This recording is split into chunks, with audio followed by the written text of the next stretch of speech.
District and session court اسلام آباد میں بانی پی ٹی آئی اور بشرا بی بی کے دوران عدت نکاح کیس میں سزا کے خلاف اپیل پر سماعت جاری ہے۔ خاور مانیکا کے وکیل رضوان عباسی کے تاحال عدالت پیش نہ ہونے پر وکیل صفائی سلمان اکرم راجہ برہم ہو گئے ہیں۔ مزید تفصیلات جانتے ہیں ڈان نیوز کے نمائندے عمر برنی سے۔ عمر برنی، کیا تفصیلات ہیں، آگاہ کیجیے گا۔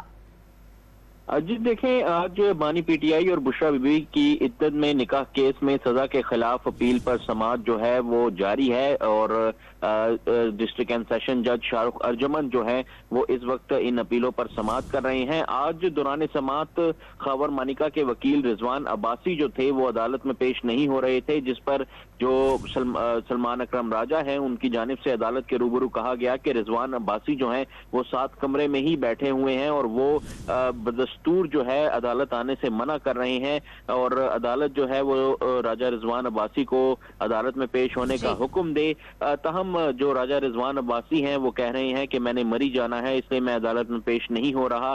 سلمان اکرم راجہ کی جانب سے جو ہے وہ جو رضوان عباسی ہیں ان کے رویے پر جو ہے احتجاجاً غصے کا اظہار بھی کیا گیا۔ تاہم اس وقت پروسیکیوٹر رانا حسن عباس جو ہیں وہ عدالت میں پیش ہو چکے ہیں، اور عدالت نے وکیل رضوان عباسی کو بھی عدالت میں پیش ہونے کی ہدایت کر دی ہے۔ بانی پی ٹی آئی کے وکیل سلمان اکرم راجہ جو ہیں وہ انہوں نے اپنے دلائل کا آغاز کر دیا ہے۔ جی عمر مہتاب برنی ہمیں تفصیلات سے آگاہ کر رہے تھے، آپ کا شکریہ۔